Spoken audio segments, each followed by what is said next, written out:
Lundi de DAX, bienvenue sur la chaîne Enoni School, la chaîne qui vous permet de devenir des experts en analyse de données, en business intelligent, la chaîne qui vous permet donc de partager de très bonnes choses autour de ces métiers-là qui sont d'actualité aujourd'hui. Si c'est la première fois que vous êtes sur la chaîne, faites ce que vous savez. J'ai été absent ces quelques semaines pour plusieurs raisons personnelles. Et là, je suis de retour donc pour les lundis DAX sur la chaîne High School. Merci beaucoup pour le support. Je vois les commentaires, je reçois les messages par email. N'hésitez pas, bientôt on aura le beau temps.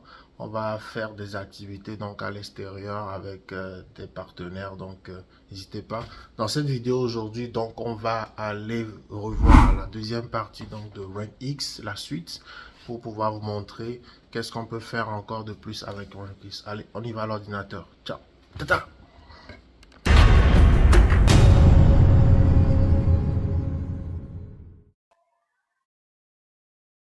Ok, donc là, c'est la suite de la vidéo donc du 6 mars 2023.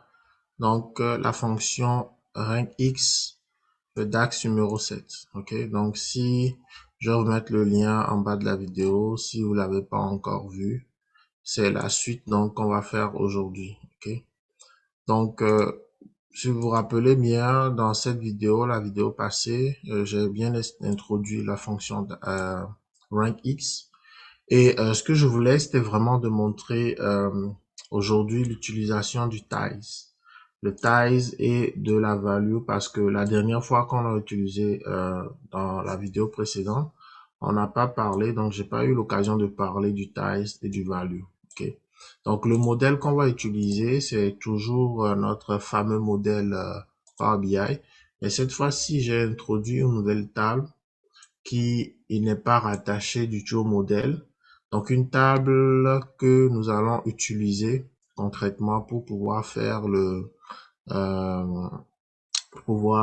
tester le size et le value. Ok. Si je viens dans Power BI, je vais vous montrer donc cette table là que je viens de construire.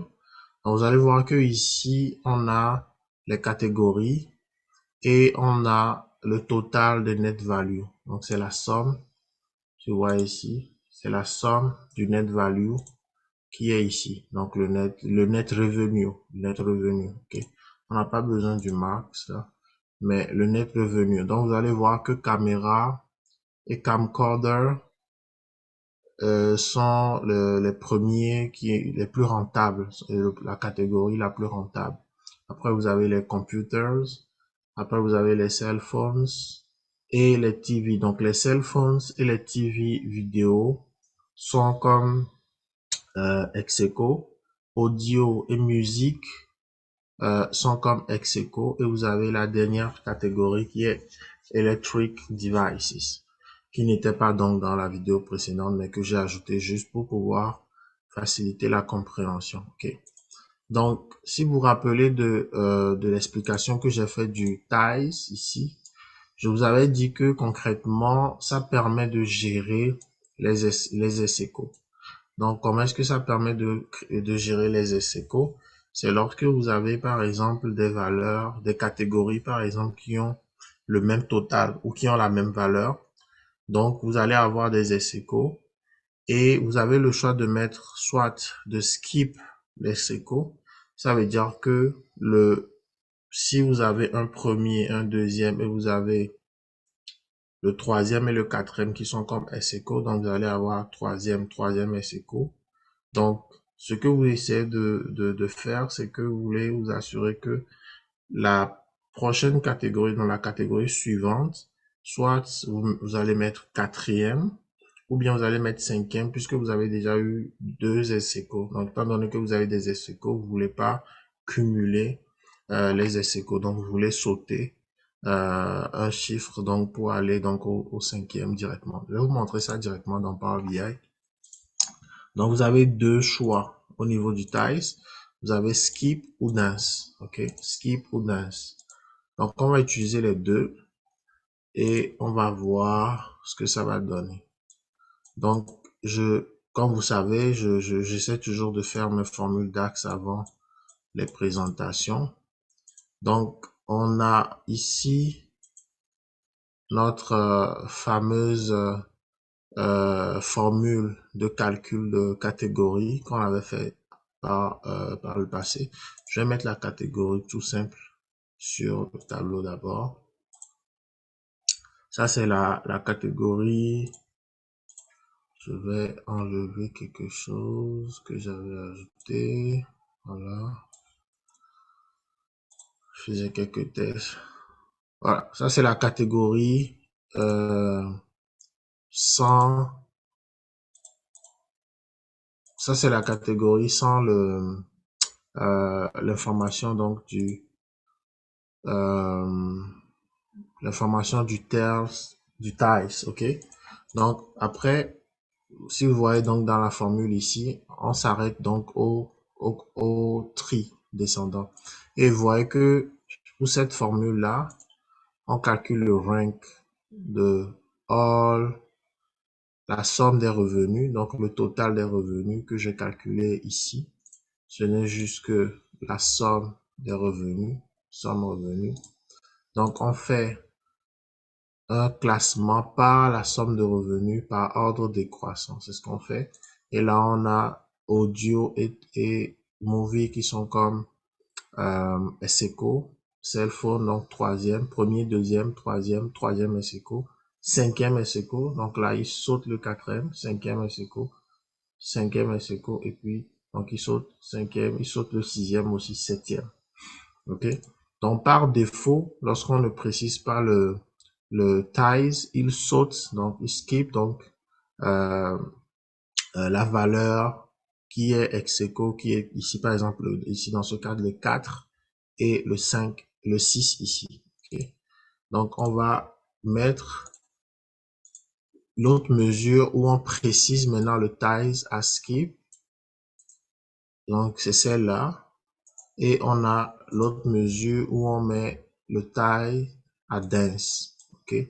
Vous allez voir ce que ça va donner. Si on met les deux, on va mettre d'abord le skip ici, puis on va mettre le dense. OK. Donc, vous allez remarquer quelque chose. Qu'est-ce que vous allez remarquer? Vous allez remarquer que le skip a le même comportement que le calcul par défaut. Lorsqu'on met le ties à skip, on voit qu'il saute donc les valeurs qui sont ex aequo. Donc, premier, deuxième, troisième ex aequo, cinquième ex aequo, septième. OK? Alors que le dense, qu'est-ce qu'il fait? Premier, deuxième, troisième ex aequo, quatrième. Donc, il reprend la valeur quatrième ex aequo, cinquième. Donc, il ne saute pas donc les valeurs qui sont ex aequo. Alors que le skip saute les valeurs qui sont ex aequo. OK? Donc, ça, c'est ce que je voulais vous montrer dans l'utilisation donc de cette partie-là, du ties et du skip. OK? Donc, on va faire une autre table en bas de celle-là rapidement. Donc, on va prendre la catégorie qui est ici. On va prendre le revenu net qui est là. Parfait, on va le trier. Donc, ok, il y a quelque chose qui me vient en tête. Vous voyez ces deux tables-là? Supposons qu'on veut agrandir les chiffres de la seconde table. Il y a une belle fonction dans Power BI qui est de copier, un peu comme dans Word, dans Excel. Vous pouvez copier le format. Donc, si je clique sur le pinceau ici et que je viens de déposer le pinceau sur mon tableau ici, vous allez voir, ouais, les chiffres ont augmenté. Ça, c'est vraiment cool là dans Power BI des fois lorsque vous avez des formats de couleurs, des choses comme ça. Vous pouvez rapidement juste copier ces valeurs-là et puis rapidement vous allez obtenir le format plutôt. Vous allez copier les formats et les répéter. Ça, c'est magnifique.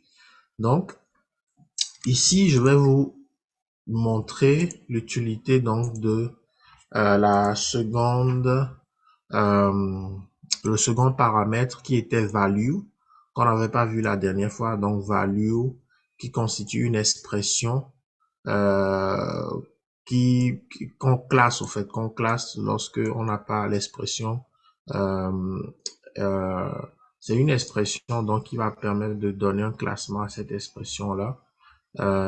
Lorsque, par exemple, notre formule ne donne pas de résultat. Je vais vous expliquer. Dit comme ça, là, c'est pas trop clair, là.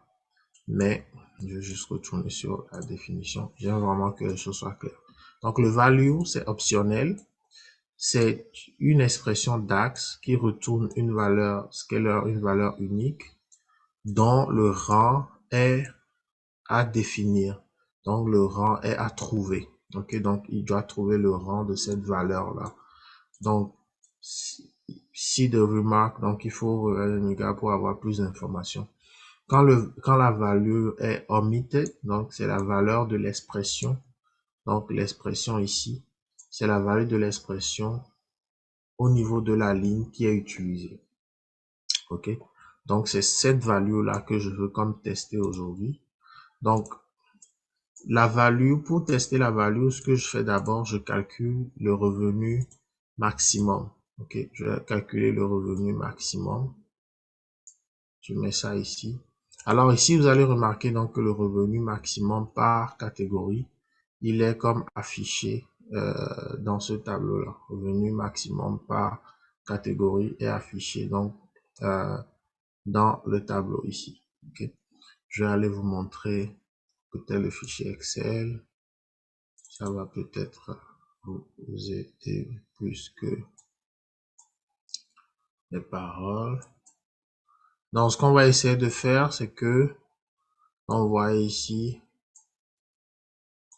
à vrai dire, c'est pas extraordinaire là, mais c'est juste les mêmes données que j'ai répétées plusieurs fois. Mais par exemple, pour le camcorder, le maximum c'est 68 millions, 66 millions pour le computer. Donc, c'est ça. Il prend le maximum du détail de cette table-là. Ça, c'est la table que j'ai créée en arrière. Donc, ça, c'est le maximum de chaque catégorie qu'il prend ici. OK?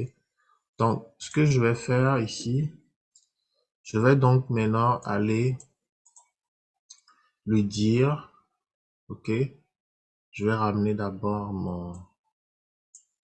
mon classement. Mon classement, il est là. Fais pas attention au truc là. Je peux même ignorer les totaux. Voilà. Donc ici, j'ai mon classement et je vais modifier le DAX. Donc, le value se place à la troisième position, oui, après l'expression. Donc ici, on a rank all, on a notre expression. Donc le value va se placer ici. Ok, donc je vais retourner en arrière. Si je fais virgule, vous allez voir, je dois entrer la valeur. Pour la valeur, donc je vais mettre max, le revenu maximum. Ok, pas pour chaque catégorie. Et là, je mets descendant.